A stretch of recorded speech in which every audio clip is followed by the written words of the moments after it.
Hi, VANDUYN here. I wanted to do a video. Well, I didn't want to do this video, but I'm going to do it now. I did a video, was it like 2 days ago or a day ago, talking about, dump truck owners and, shops that are less desirable. And, I'm pretty sure a few of the employees are commenting on the video. So this video is for them, basically. And I want to show them all of the crappy work that they did and all the pain and heartache they caused me. And, so this is what I'm going to show you guys, what my experience was with Four Seasons Diesel Repair, right? From day one, I've had problems with this shop, right? No, I didn't get it washed yet, Blake. What's up, Red One Ton? Everything's going great though right now. I just recharged up the truck myself, thankfully. So everything's all ready to rock and roll. Can't count on shops to help you. So, yeah, you like that thumbnail, huh?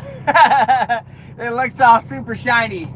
Yeah, my truck's normally not shiny now because it's working so often, so it's, it is what it is. It's dirty and it's making money.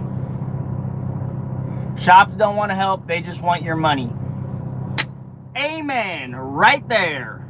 So let's get into this whole thing about Four Seasons Diesel Repair. I don't recall calling your name out in the last video, but I'm going to do it now because I want everybody to know what my experience was with this particular shop, Four Seasons Diesel Repair. So this is my review of Four Seasons Diesel Repair.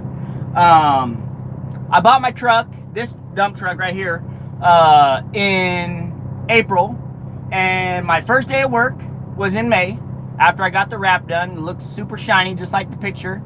And first time I go to put the strong arm down, we drove out of the pit, the tires locked up, and guess what?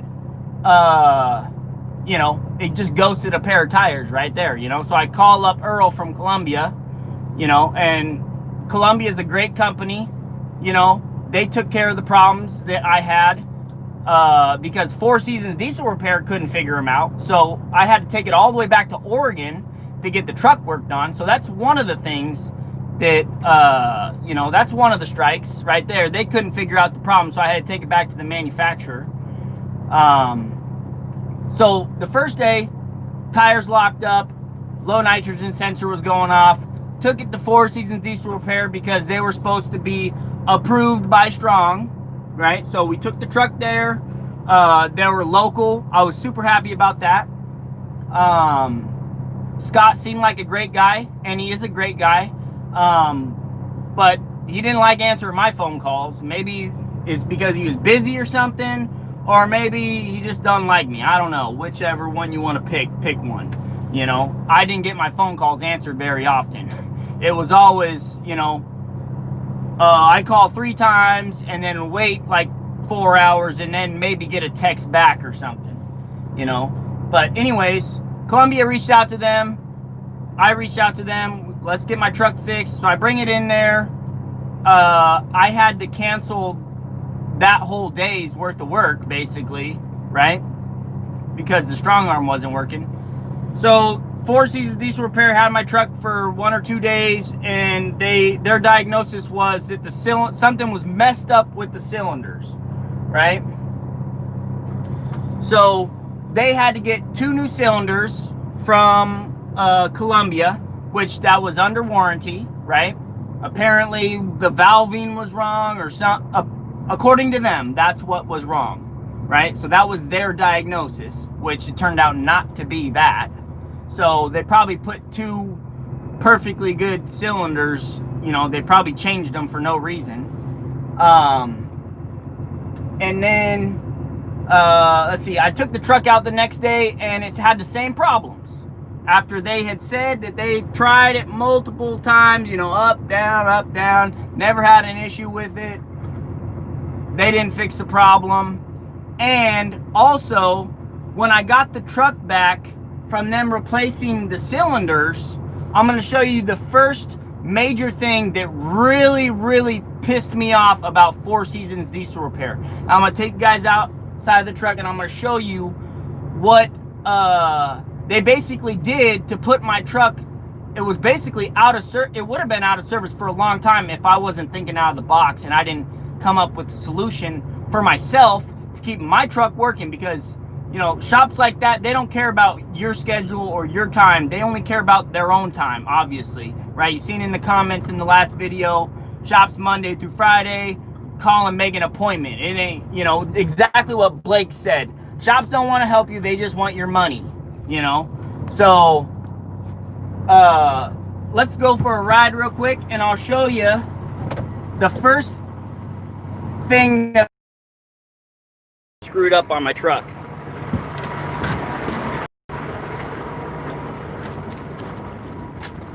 Okay, so let's turn you guys around. So you can see these cylinders right here, right? These are the hydraulic and nitrogen cylinders that they replaced, right? They replaced those, and when they did, you can't see it now because it's obviously been fixed by Columbia, but inside of this metal tube right here is a wire, right? They had it zip tied where when it went up, this right here smashed it in half. I know I did a live stream telling you guys about it because I was so pissed, you know, but it was a small mistake, right? So I'm like, okay, you know, no big deal. You know, somebody wasn't paying attention, you know, I'll fix it myself. So you know, this wire is a limited length, right? So you can't just pull it, you know, one direction and then splice it together, you know. These are like telephone wires. They're very small wires in this conduit. And so I spliced them together the best I could to patch my truck up so I could get it on the road the next day, right? And I called them up and I said, hey,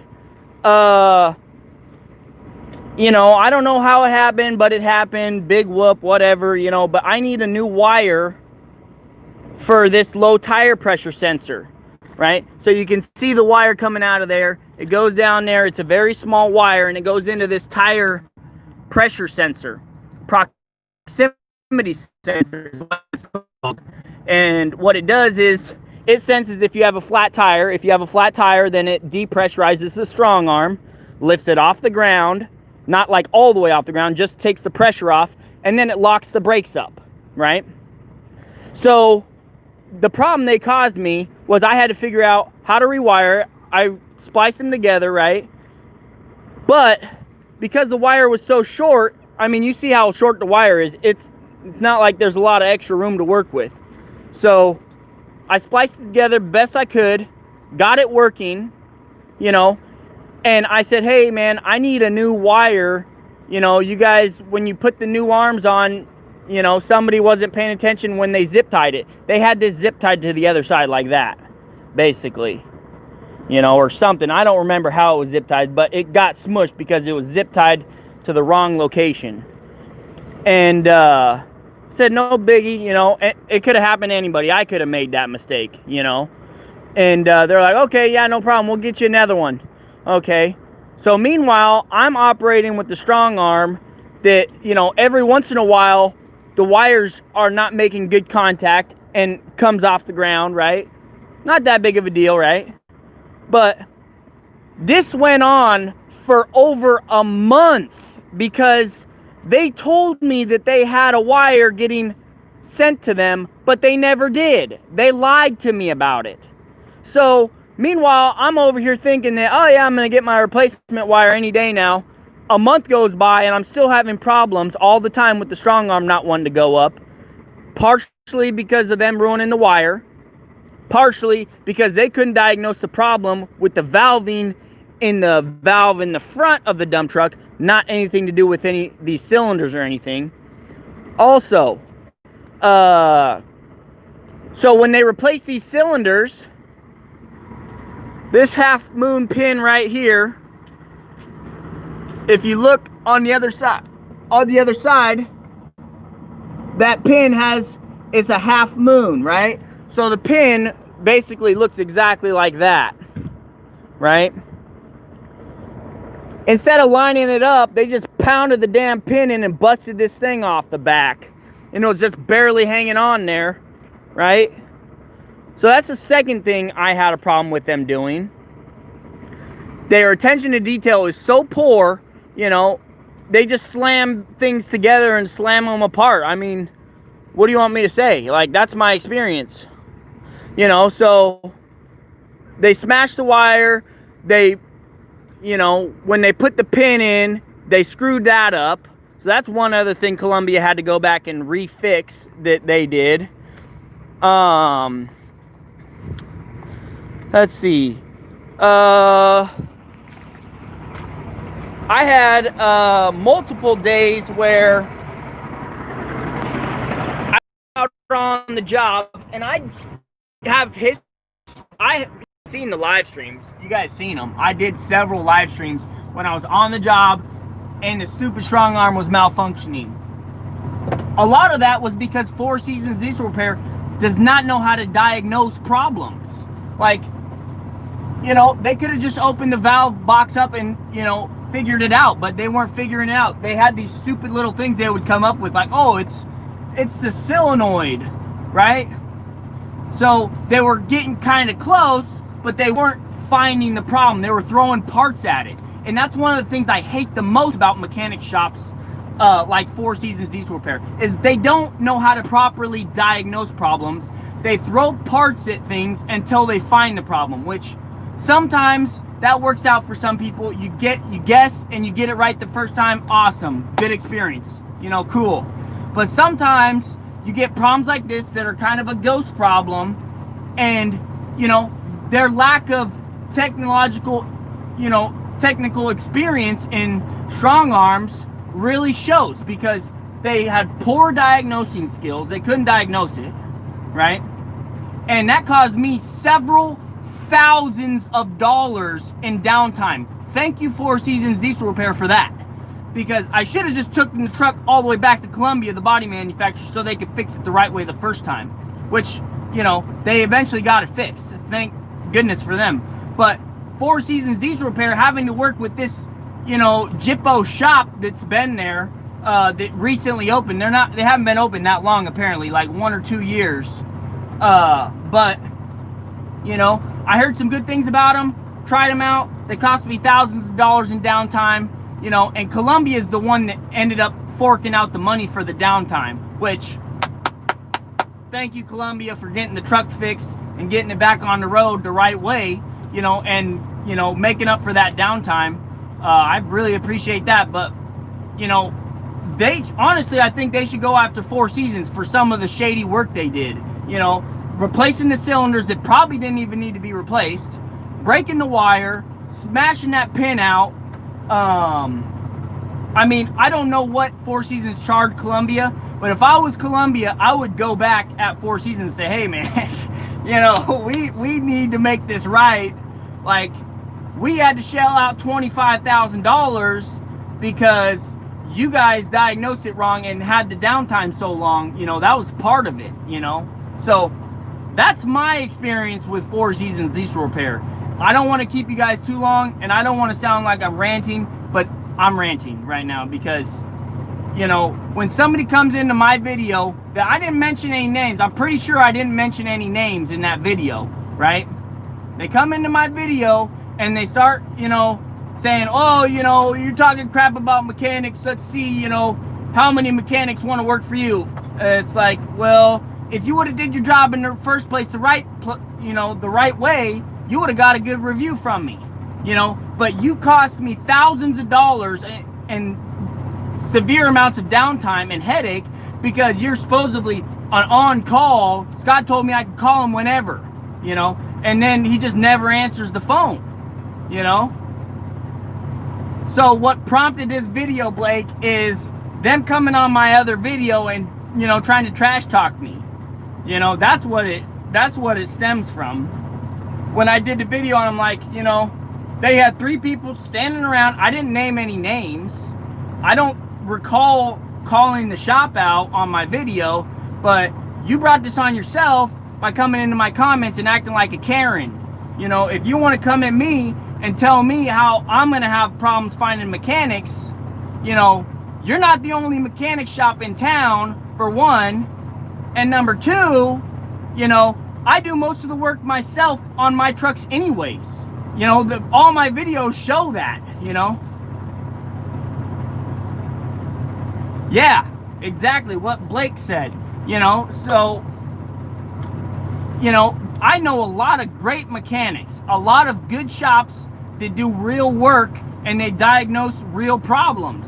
You know, like the Heavy Mechanic YouTube channel, he's an amazing mechanic. I watched some of his videos, you know. You got AG AgTech, you got, you know, One Mechanic. I mean, there's you got Justin Dow, there's a whole bunch of mechanics out there, you know, and those guys really shine because they have technical diagnosing skills. You know, you can look at the big picture and say, okay, if this is not working, it's because of this and this, you know, and they can dial it down and they can figure it out, right? So you saying that I'm not going to get any shops to help me, that's the stupidest statement I've ever heard in my life. Yeah, I'm going to make some enemies by calling them out on the truth, you know, but I mean, if that's what it takes to get the truth out there, I call it like I see it, you know. If you guys would have been on top of things and had my truck working the first time, then this never would have happened. I never would have lost thousands of dollars in downtime.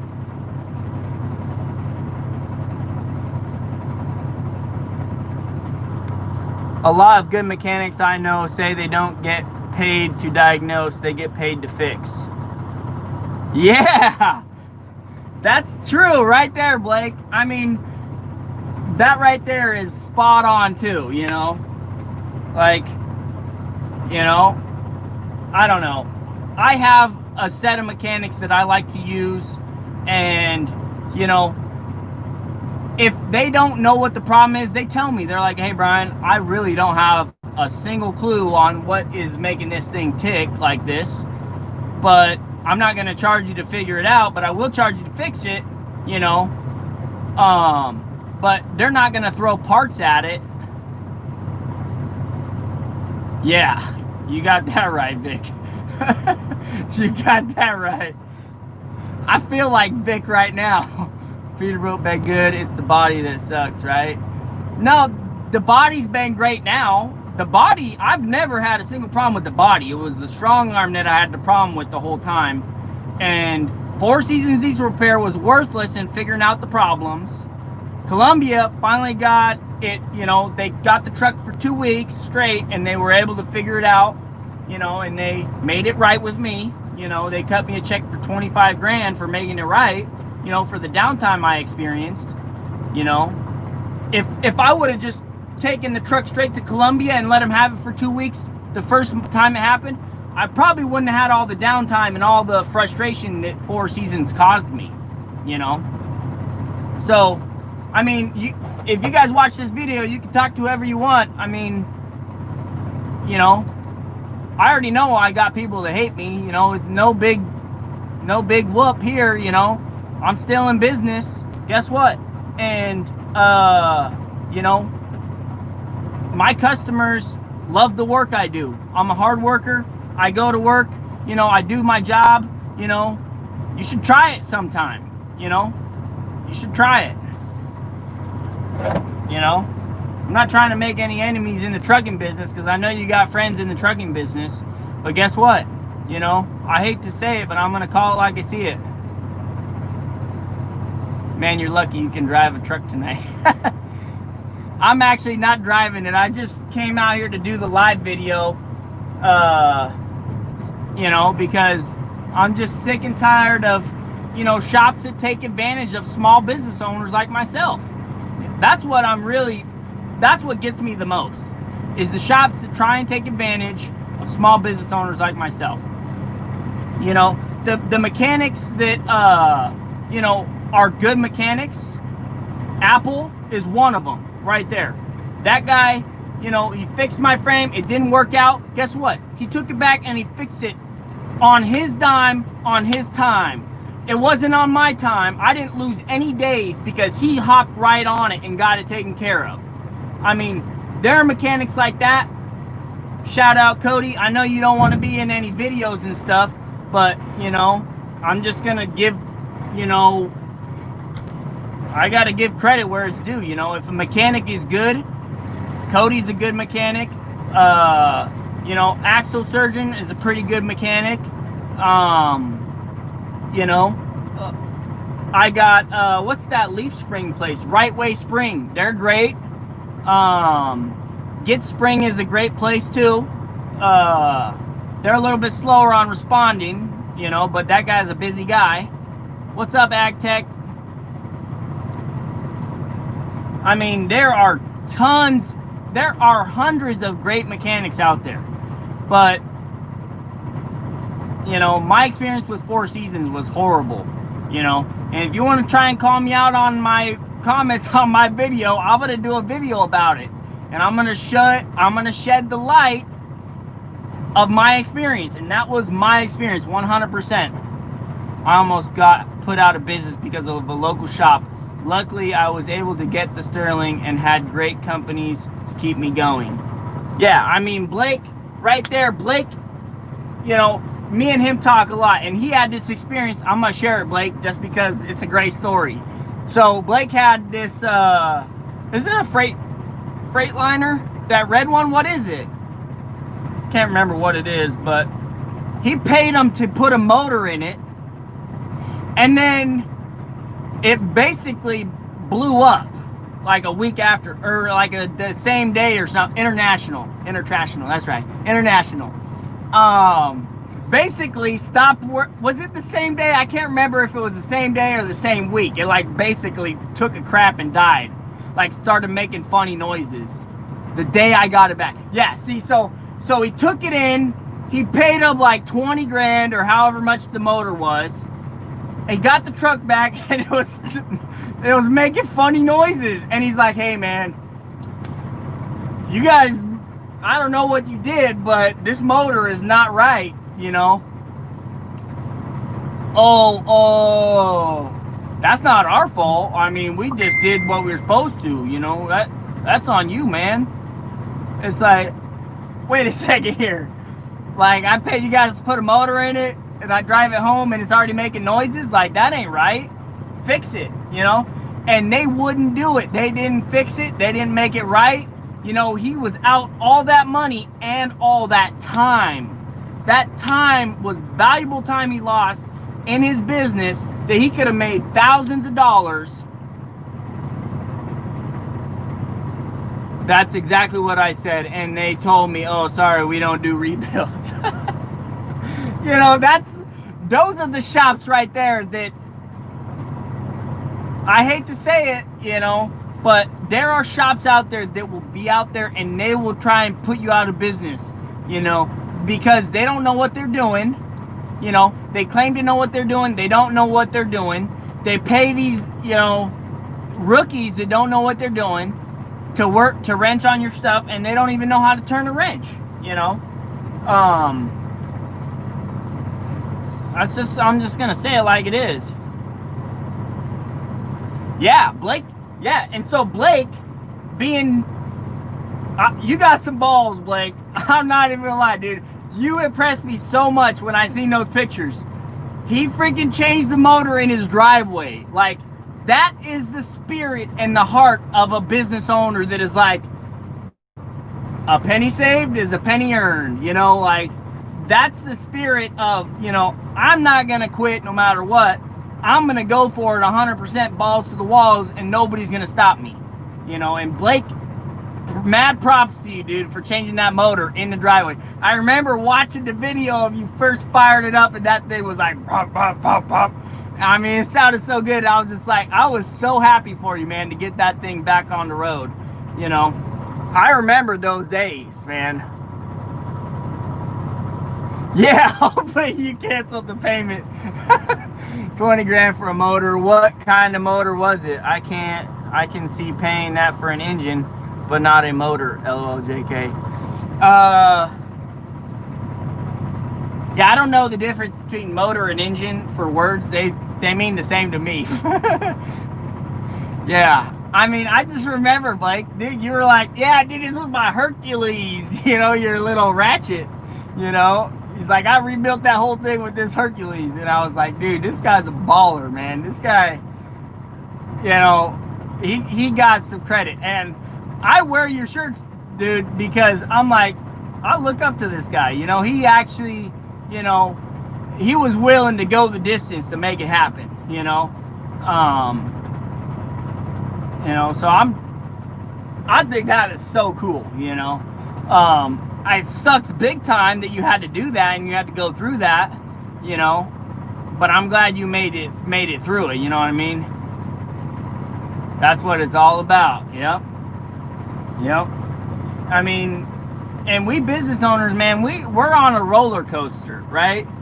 You know, we're trying to find work, we're trying to keep work, you know, we're, you know, cashing these checks, and we're trying to keep our trucks running. When we run into shops like these, man, they really cause us a lot of headache and pain. And it's definitely not all the shops. Not all the shops are like that. But I'm just gonna say, there are a few shops that will take you to the cleaners. Ready to torch the strong off and get a Maxwell? No comment, Chaka. No comment. So I just recharged the nitrogen. I can't fix it. We will charge you for it. Oh, he don't need to torch it off. He just knows what the next truck he will have. Yeah, amen to that. Sound that like button, guys. So I recharged the system myself today, and guess what? Just take a guess on how much it costed me for the whole setup. Just take a wild guess. That's right, under $500. You know what I mean? So, right here, this is a Strong Arm Industries computer screen, right?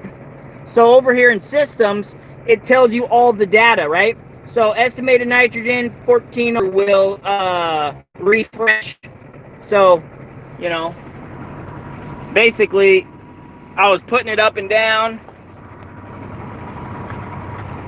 Put it up and down a few times and refresh that to see where I was at, because the gauge I had didn't tell me how much pressure I was putting in there, but this was telling me. So let me just show you how easy it was. It literally took less than 5 minutes. You can have onboard scales with this truck, Blake, if you're willing to pay for the money. Oh, I put the arm up. I'll just show you real quick from down here. So right where my flashlight is shining, there's a little valve. You basically hook up the tanks, you turn it on, you open the valve, you know, and you pump the nitrogen in there. You know, it literally took like 3 minutes, maybe less than that, maybe 4 minutes. I don't know. It was fast. They could have charged me $1,000 and I would have paid for it, you know, because that's how desperate I was. But, you know, apparently one of them wasn't a mechanic. Okay, they still had 2 mechanics standing there with their thumb up there, you know, and they didn't want to help me. Like, I probably would have gave them a tip, you know. I probably would have gave them a tip, you know. I'm that type of guy that if you go out of your way to help me, I'll go out of my way to make it worth it. And if you don't believe that, ask my driver. Ask my driver, Brandon. If you think, you know, that if you don't make my day good, I won't make your day good, you're wrong. You know, I'm the type of guy that if you help me out, I help you out. You know, that's just the way I am. So, you know, and everybody that knows me personally knows that. Guaranteed. If you ask any of the other truck drivers I've trucked with that I've given work to, they know, you know, that I help them out if they help me out, you know. That's one of the reasons, is because I'm not afraid to help people out for free. I'm not afraid to give people advice. I'm not afraid to get my hands dirty and get the work done. You know, that's just business, you know. Is that something you have to do every year? I'm guessing you're referring to recharging the nitrogen or something. No, I had to recharge it because my driver put the strong arm on the tarp and it broke the valve. It broke one of the fittings. Your wife says you always make her day bad. Well, I didn't see her in the comment section.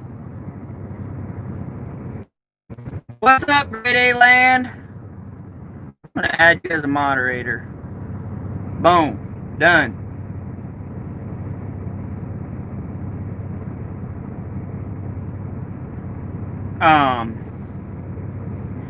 Yeah, so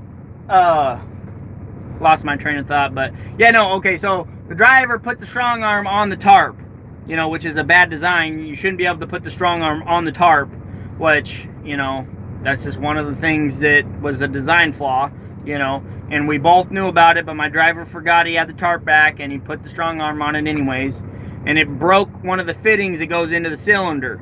So, you know, instead of buying a whole new cylinder or you know, trying to tap a new thread or something, I just welded the fitting right on there. I just welded it right on. I'm like, you know, just stick welded it. It don't look that pretty either because I did it with, you know, let's see, it's like a 50-year-old generator welder, and it was this dark outside. Yeah, that dark.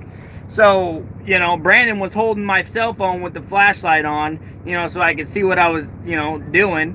So, you know, you do what you gotta do to make the truck roll.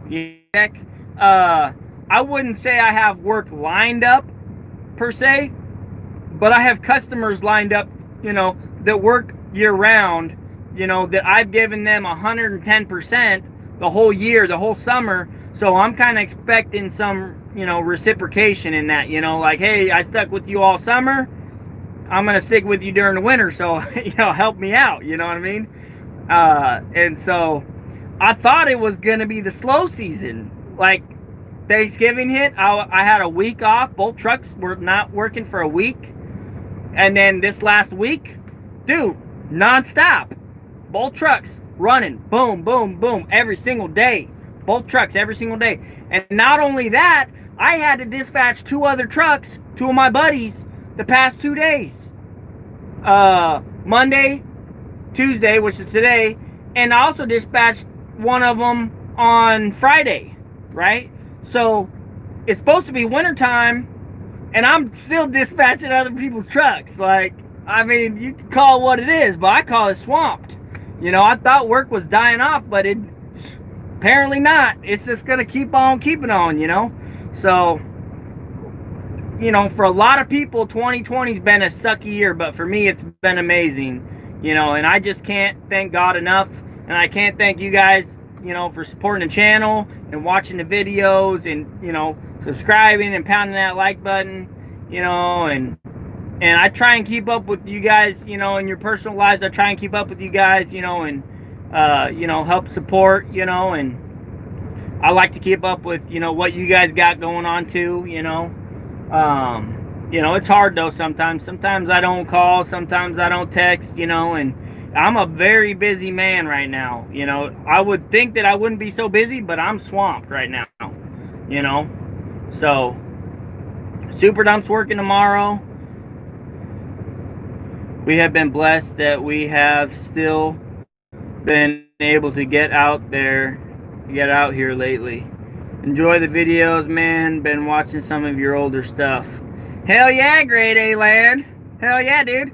I got those playlists, man. I'm telling you, I have it all organized. Like, the dump truck playlist, the dump truck history one is like from day 1 to now. And then I got a whole bunch of other playlists, man. The frequently asked questions. I got repair videos, reviews. I got the Hitachi 120 playlist, the 50 playlist, the Dozer playlist. I just started the Tracker 800 SX playlist, which I got some cool videos. I just got a windshield on that bad boy. Let me tell you, whoo, it makes an amazing difference on how cold it is when you're driving. You know, it's just, I am tickled pink about that windshield, man. That windshield is sweet. Like if you're gonna have a like a UTV, you gotta have a windshield, especially in Washington when it's raining and pouring and stuff. Do you take a percentage off the top of the other trucks you had helping? That's a great question, AgTech. So when I first started my business, I didn't take nothing. I just was like, hey man, I got extra work. Do you want it? And I called probably like 20 people a day. Like, hey man, you working? You know, out of the goodness of my heart, you know. I didn't have to call any of them, you know. But I did it to help them, and I also had a game plan in my head, you know, like, okay, if these guys become dependent on me, then, you know, it's got to be worth my time, and I'm going to make it worth their time. So when I first started dispatching those other trucks, I never charged them a dime. But now, you know, I'm in a position where I got enough work to pass out, and I got enough people asking me for work that I do charge. I typically charge them $5 to $10 an hour, you know, which, you know, it adds up quick. It adds up quick. But the benefit of that is for the drivers that are working for me, they get paid the same day. They don't have to send invoices out, right? So I cut them a check at the end of the day, you know, for $115 an hour, and I'm charging my customer $120 an hour. That's still better than most brokers. They are taking 10%. Yeah, I don't know if 10. It's definitely not 10%. $5 an hour is like, you know, if you work, you know, 5 hours, that's $25. If you work 8 hours, you know, that's just a little more. You know, it's not like a killing or nothing. But the guys that are constantly giving work, I pay them $115. The guys that I hardly ever use, you know, that don't ever call me for work, or whenever I call, they're, you know, either they don't want to work or they're, you know, they got something else, I pay them $110 an hour. But I still pay them the same day at the end of the day. And people love that, you know, and they know I'm good for the money, you know. I've paid them several times, you know, so they know I'm good for the money. They know I got it. So, you know, there's never a question in that. They say, Brian, you ever have any extra work, you give me a call, you know. And I got, you know, 3 guys that right on the money every single time. If I need a truck, they're on it, you know what I mean? And then I got a few other guys that I call all the time, and they're, you know, it seems like they're always busy, you know. They're working for somebody else. But yeah, 2.5%. Yeah, see, that's nothing. They see that new Super Dump, they know you got the moldy money. It's moldy because it's been sitting around, hasn't been doing nothing. You should take something, you are getting them to work. Yeah, I mean, you know, I don't really see it as I'm getting them to work. That's what I'm charging them for. I charge them for the fact that I'm paying them the same day. That's what I do, you know. And I pay them the same day, you know, and I wait the 30 days to get paid from the customer, you know. I know my customers are good for it. You know, I've worked with them for a long time. So, you know, they're not just going to dip out on me like that, you know. So, I know they're good for it. So, I'm willing to pay, you know, them the same day. They love it. They're happy with it. You know, they cash that check the same day. And, you know, they don't got to, you know, be looking at their QuickBooks saying, oh, man, this guy's at 29 days. Is he going to pay me? This guy's at 160 days. Is he going to pay me? I mean, there's guys that have been dragged out 180 days before getting paid. That happens in Washington. It's never happened to me. Like, the longest I've ever been drug out was like 60 days. And I called them up. I said, hey, man, I need to get paid, you know, or, you know, stuff's going to start happening, you know. You know, so I'm not going to go into details, but I got paid. Let me just say that, you know. When customers try and drag you out, they start paying real quick when stuff starts going wrong on their, you know, karma starts coming around. My first company I worked for took 6 months. Needless to say, they are no longer in business. Bingo! Right there. The first company I ever worked for, I remember this guy. Ray. I will never forget this guy, and I'm always thankful for this guy. Ray, Legend Development. That guy is a stand-up guy. He's awesome. I can't say enough good things about Ray. If you ever watch these videos, Ray, I love you, dude. And, you know, thank you for helping me start my business. That guy paid me the next day after I did the work for 3 days straight. The first 3 days I ever worked in my dump truck, I had no experience for nothing. I had zero dump truck experience. The guy paid me the next day, or that same night, I can't remember. It was one or the other. And I told the other dump truckers, they're like, what? He paid you already? Like, how come I didn't get paid yet? Like, what's up with that? You know? And it was amazing, you know? Because he paid me those first 3 days, I was able to get through my first month of, you know, self-employment, and, you know, it really eased the stress on me, man. That was a miracle, you know? That guy, I will forever be thankful for Ray, you know? Have you ever had to hound someone to pay you? Yes. I have had a total of 3 companies that I have had to hound, like really get on them about paying me. I had an asphalt company that owed me $20,000. I worked for them for like, you know, 2 months straight. They owed me 20 grand, and when I first started working for them, the first time they paid me, they were a week late. So they were 37 days out, which they're supposed to pay me at 30. They paid me at 37. Second time they paid me, they were like 45 days out, then 50 days out. And then all of a sudden, it was the end of summer, and they owed me 20 grand, and it was like 60 days overdue. I called them up. I said, hey, man, if I don't get paid, my kids aren't getting Christmas presents. Like, I got to get paid. This is not happening right now. Like, whatever it takes. If I got to come to the office, if I got to take a credit card payment, I need that money ASAP. And they're like,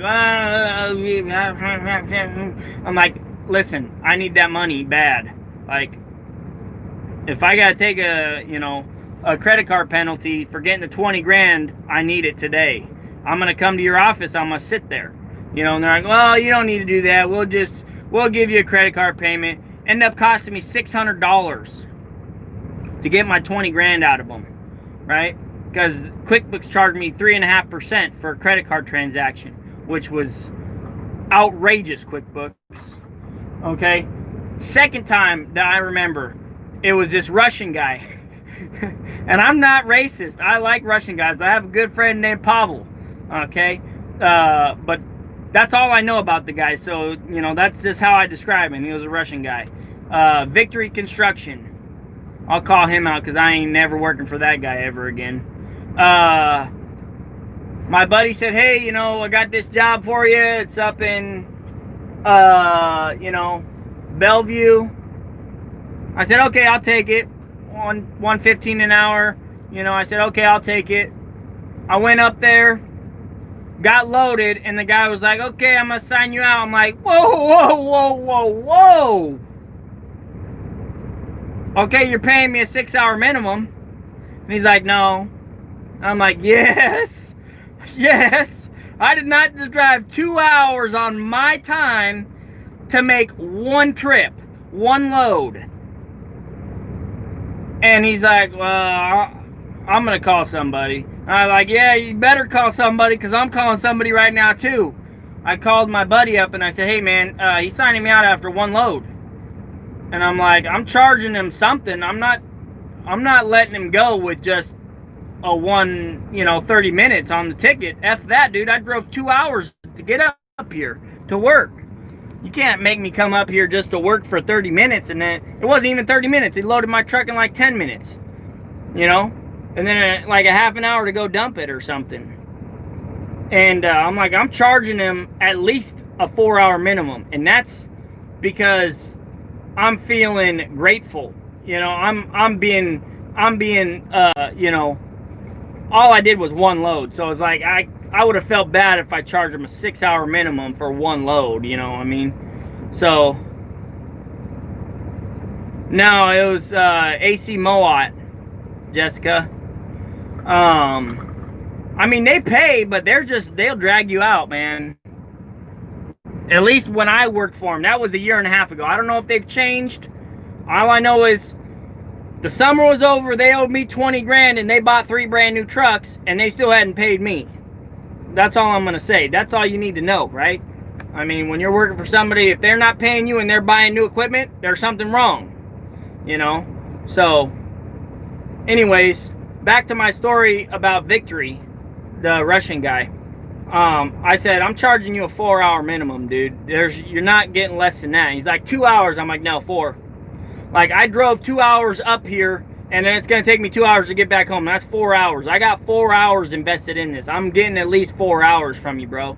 And he's like, nope. And then I called my buddy up again. I said, hey, man, dude, you better be paying me 4-hour minimum, you know? And then I found out later that a whole bunch of my buddies had worked for the guy, and they had to lien the project, which means he literally didn't pay them, and they had to go and put a lien on the project, and they ended up only getting paid 75% of what he owed them. Nick Sigger Ernesto.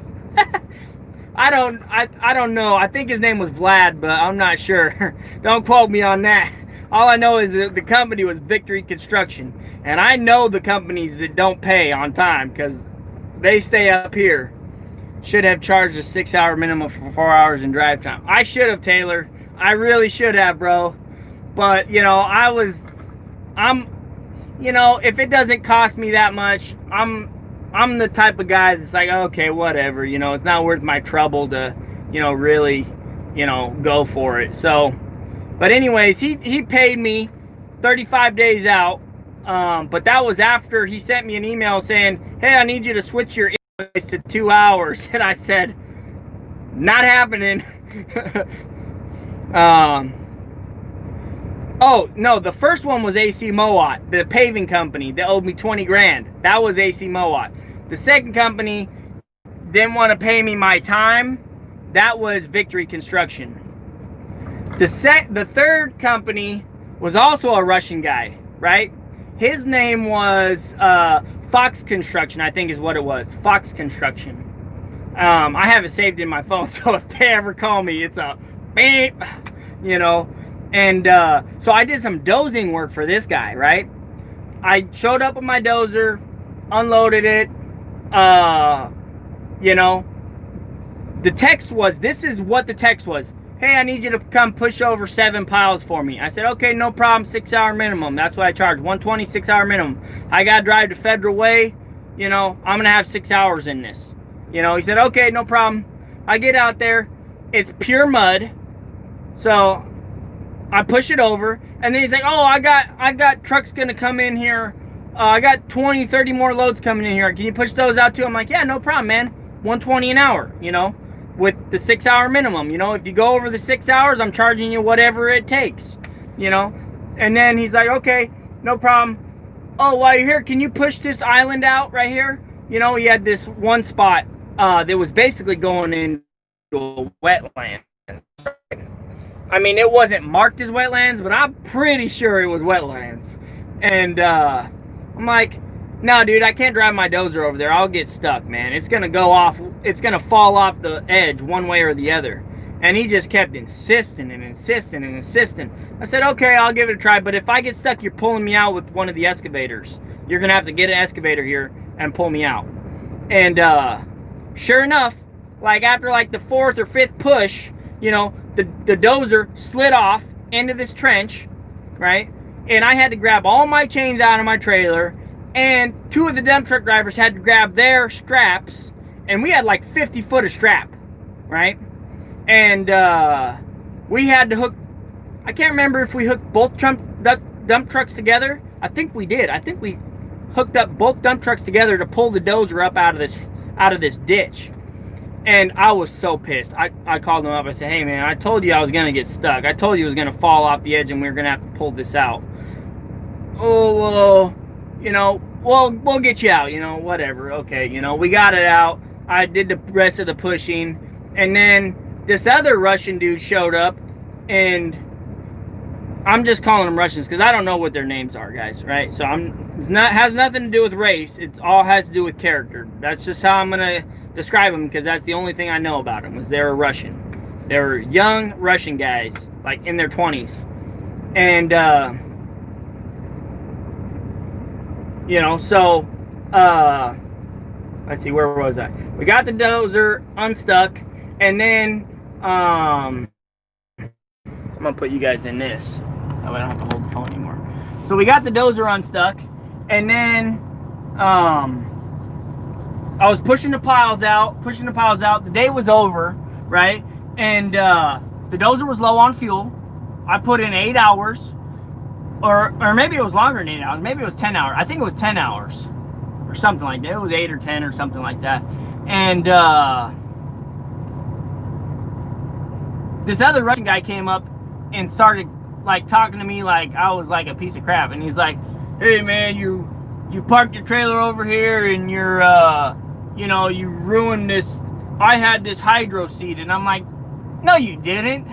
That's not hydro seeded. You know, it freaking looked like plain construction dirt. You know when it's been hydro seeded because it's all green and it's got that little film of stuff. Anyways, I had that hydro seed." I'm like, "Bull crap you did." He's like, "I'm gonna send you the bill." And I'm like, "Yeah, go ahead, whatever, I'm not paying it."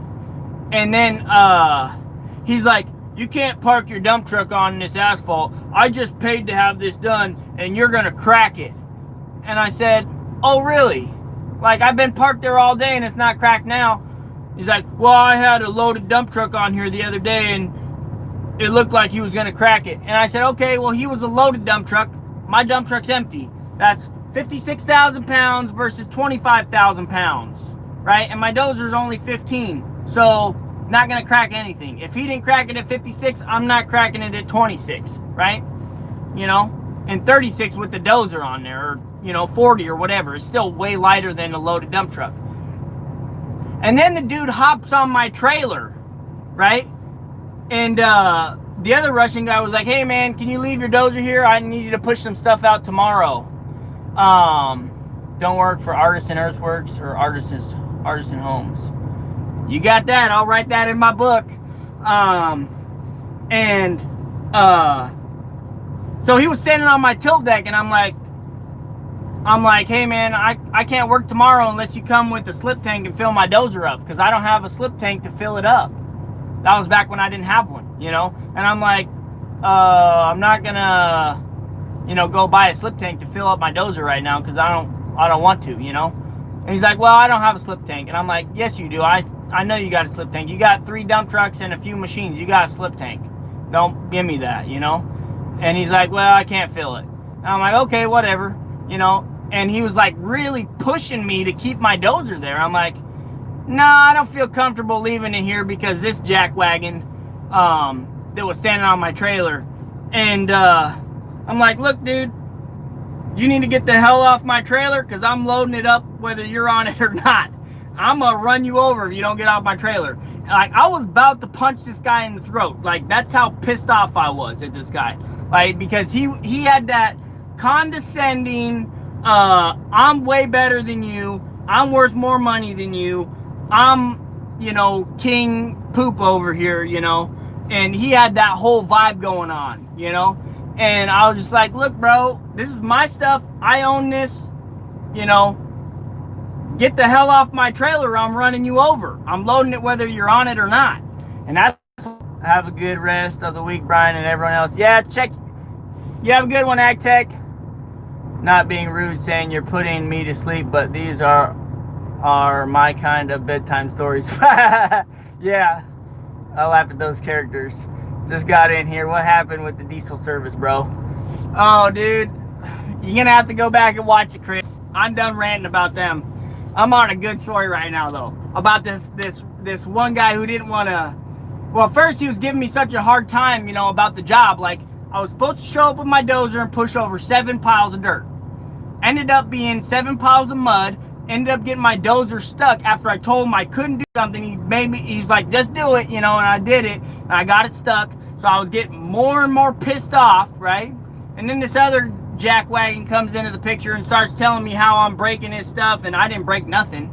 And he was like, I'm going to charge you for hydro seeding, when it clearly was not hydro seeded. Clearly. And here's the funny thing, right? He had his broke down excavator. It was like it was a Deere excavator. I remember it 100% in my mind. It was a Deere excavator. It was like, you know, like a 20 or something. It was complete. It was a garbage machine. You could tell it was broke, you know. And I'm like, why are you getting on my case about me driving my dozer over here when you clearly drive your machine over here? It's right over there. And he's like, oh, it's not driving. I'm like, yeah, because it's broke. And he was just, I could tell he was getting madder. And I'm like, dude, get off my trailer. I'm loading my dozer and I'm getting out of here. Okay, so he got out of the way. I loaded my truck up. I got out of there, right? I sent the Russian guy a statement at 15 days because I knew I had a bad feeling about it. And I called my other Russian buddy who supposedly knew this guy. I'm like, hey, man, I got a bad feeling about this, bro. Like, I know you know this one guy that knows him, but I don't think he's, you know, I think he's sketchy, man. And he's like, well, no, Paul's a good guy. I'm like, yeah, I know Paul seems like a good guy, but this other guy, I don't know, man. And, you know, and he's like, well, I'm sure Paul will make it right, you know. And I'm like, okay, you know. So 15 days, I sent him a statement, no reply. 30 days, sent him a statement, no reply. 40 days, at 40 days, I started texting him every day. I'm like, hey, man, I didn't get paid yet. You know, I sent him emails every single day, text messages every single day. And then at about, I think it was about 50 days, he said, what did he say? Oh yeah, I remember. He owed me like $1,200, right? And he was like, $600. That's what he said in the text. You take $600? I'm like, hell no, I ain't taking $600. Like, that's not even half. That's half of what you owe me, you know. Or he said something like 200. I can't remember what he said. It was insulting to me what he said. I was like, whoa, dude, like you're out of your mind, bro. Not happening. And then yeah, Blake, right? And I texted him that exact same thing. I'm like, bro, you don't get to negotiate the cost after the work's been done. Like, that's something you do beforehand. He's like, well, the dozer you brought out wasn't what I thought it was. And I'm like, you seen the picture of my dozer when I sent it to you. Like, you know? And he's like, well, I'm going to pay you. A week later, I still text him every day, hey, man, I haven't got paid yet. What's up, you know? He's like, oh, I'm going to Venmo you, you know? And what's your Venmo? So I gave him my Venmo. He didn't pay me. I still kept bothering him. Like 65 days out, I had it. And I said, you know what? I know how this is going to work. So at about 2 in the morning on his job site, somebody showed up with a truckload of concrete and just dumped it everywhere. And I heard that they went out of there with the loudest bang of the tailgate. It was like, bang! You know what I mean? And then, yeah, so I heard somebody dump the buttload of concrete right in front of his job site. The next day, I got paid. Yeah, I heard that guy got paid. I got paid the next day after that. He's like, I'll pay you $1,000. I said, 1,100. You got a deal. You know, I was like, you know what? Either he's gonna get more concrete, or I'm gonna, you know. So, I mean, it happened. You know, he got a load of concrete. I don't know who it was from, but he got a load. You know what I mean? And it was, I heard it was some pretty big concrete. You know, some big chunks, like, you know, 4 foot by 4 foot or something, 4 by 2s or something. But it was a big load of concrete. And I heard that dump trucker, I heard he grabbed those gears faster than, you know, faster than any race car driver, you know, driving the Super Boss, you know. He's going to run out of space before you run out of people needing to get rid of concrete. You got that. Yeah, the neighbors heard the truck, man. They said it was screaming by, you know. I don't know if that means it was a Detroit or what, but I mean, it was screaming is what they said, you know. And it went out with a bang. That's all I heard, man. It went out with a bang. And then I see, you know, I think the driver said that all the lights in the neighborhood turned on too, because they were like, what the is going on here, you know. But yeah, the next day, like, he must have had a change of heart, because I got paid, you know. And that was the last time I ever, you know, did any business with them, you know. But yeah, I mean, you got to do what you got to do to get paid, you know. If you're the type to go put a lien on something and pursue it, you know, that way, that's one way. You know, some people prefer, you know, I don't know what you want to call it, you know, some sort of other justice, you know, persuasion. That's what it is. Sounds like he had stiff one besides you. Them Washington people probably thought the volcano blew itself. Yeah, I mean, all I'm gonna say is, man, the driver said it was a loud bang when he took off out of there, you know. And it was, I heard it was like 2 in the morning or something like that, 1 in the morning. Sounds like he had a habit of screwing people over. Yeah, yeah, boom. I mean, it was, I bet that driver felt alive, man. Yeah, I mean, here's the deal, you know, if you know, even if you make a deal with somebody and it turns out not being the best deal, you still got to pay for it, man. That's what you agreed to, man. You know, it is what it is. You still got to pay. You don't get to eat a hamburger and then decide if you want to pay for it later. That's not the way it works, you know. And I definitely gave them their money's worth in dozing, you know. Like, I probably spent, you know, $150 in fuel just for my dozer alone. Super slow payers suck. Want their job done yesterday, but jerk you around when it comes to pain. Amen, Ron. That's exactly what they wanted. That's the exact definition of their character, the way they were. They were like, hey, man, can you get this? I need you to be here tomorrow too, you know. And then they, you know, if they would have paid me the next day and said, hey, man, we got you paid up, we need you out here, you know, ASAP, boom, I would have been there, man. I would have been there on point, you know. But after that, I'm like, whoa, never again am I ever working for you. And I'm going to tell every single person I know not to work for you. And the word's going to get out, you know. That's just the way the community is, you know what I mean? You don't go to Walmart and negotiate the price. Amen. Amen. Right there. You don't go to Mickey D's, eat your burger, and then say, I want my $1.20 back. You know, that ain't the way it works.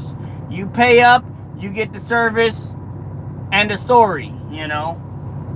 So, anyways, guys, I've been on here for 1 hour and 5 minutes. Thank you guys for taking the time to chat it up. It's been fun. It's been good. We had a lot of laughs. I appreciate you guys, you know, watching, staying up to date with the channel. Don't forget to pound that like button and pound that subscribe button for more great content.